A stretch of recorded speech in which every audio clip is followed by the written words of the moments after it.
बच्चों जल्दी से चलो, आज हम देखते हैं कि पीहू की मम्मी कौन सी कहानी सुनाने जा रही हैं।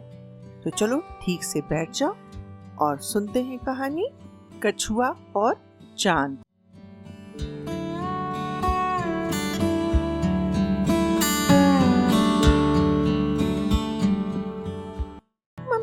मम्मी आज आप मुझे कौन सी कहानी सुनाओगी? आज मैं तुम्हें कछुआ और चांद की कहानी सुनाऊंगी। क्या ये कहानी भी आपके बचपन की कहानी है? हाँ बेटा, ये कहानी भी मेरे बचपन की है और मेरी मम्मी ने मुझे सुनाई थी। हाँ, नानी की कहानी। अच्छा सुनाइए। तो बेटा, एक तालाब में बहुत सारे जीव जंतु रहते थे। वे सब बड़े प्रेम से रहा करते थे। तो एक दिन की बात है, खेलते खेलते भाई कछुए से एक मछली को धक्का लग गया। और तुम्हें तो पता है कछुआ कितना मोटा होता है, उसकी ऊपर की चमड़ी कितनी कड़ी होती है। तो मछली को चोट लग गई और वह रोने लगी। और बेचारा कछुआ तो भाई घबरा गया। सारे जीव जंतुओं ने कछुए को अपने खेल से बाहर निकाल दिया। बेचारा कछुआ तालाब के किनारे चुपचाप खड़ा सभी को खेलते हुए देखता रहा। मम्मी, सबने कछुए को निकाल दिया, ये तो गलत बात हुई ना। उन्हें जानना चाहिए कि कछुए ने कोई जान के तो चोट नहीं लगाई। हाँ बेटा, बिल्कुल जानना चाहिए था। अगर जान लेते तो ये समस्या क्यों खड़ी होती। लेकिन अब तुम कहानी आगे सुनो। जब रात हुई तब उसने भगवान की तरफ देखा और भगवान से बोला, मुझे ऐसा क्यों बनाया भगवान आपने? फिर उसकी निगाह चांद के ऊपर पड़ी। इतना सुंदर चांद देख करके कछुआ जो था वो मुस्कुरा दिया। उसने सोचा, काश मैं भी इतना चमकदार होता तो फिर लोग मुझसे भी दोस्ती करते, मुझे अपने खेल में से बाहर नहीं निकालते। उस दिन उस कछुए ने ये सोचा कि कोई मुझसे बात नहीं करता, मुझे अपने साथ नहीं खिलाना चाहता, तो कोई बात नहीं, मैं ना चांद से दोस्ती करूंगा, मैं चांद से मिलने जाऊंगा।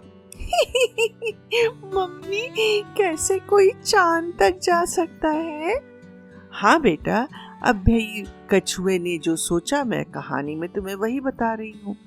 वह धीरे धीरे तालाब के किनारे चढ़ने लगा।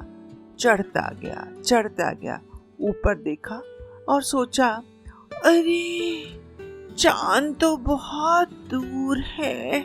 तभी हवा चलने लगी और हवा ने आकर उसके कान में कहा, छोटी कछुए, उदास मत हो, देखो चांद तो तेरी मुस्कान में भी मुस्काता है। मेरी मुस्कान में? कछुआ मुस्कुराया। उसने अपना चेहरा पानी में देखा, गोल मटोल, और पानी में वही गोल चमकीला चांद भी हंस रहा था, जैसे कह रहा हो, तुम्हें किसी को प्रसन्न करने की आवश्यकता नहीं है।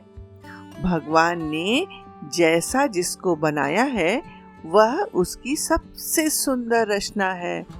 तुम्हें याद है ना कि तुम ही ऐसे जलचर हो जो पानी और जमीन पर रह सकते हो, वरना तो बाकी जलचर ज्यादा देर तक सूखे में नहीं रह सकते। मम्मी, पर मेढक भी तो ऊपर और पानी में रह सकता है। वेरी गुड बेटा, मैं अभी ये प्रश्न पूछने ही वाली थी। तुम तो बड़ी इंटेलिजेंट हो। हाँ, मैं पढ़ती हूँ ना, इसलिए। वेरी गुड बेटा।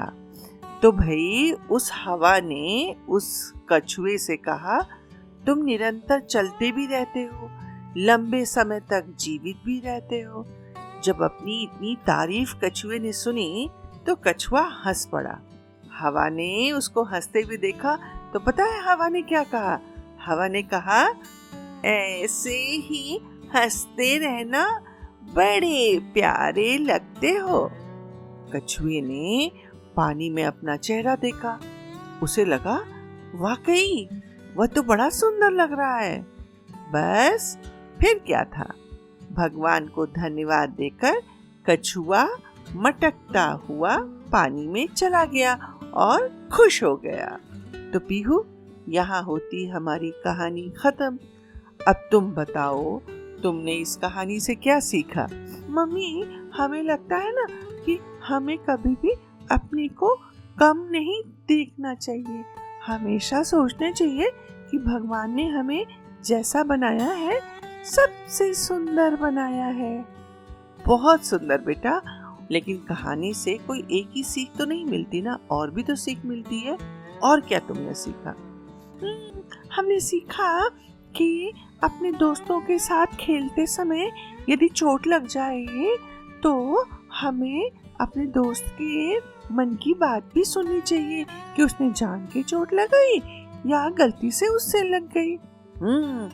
नहीं तो क्या होता है, खामखा दोस्ती में दरार पड़ जाती है और हमें सबके साथ मिलजुल कर रहना चाहिए। ठीक है?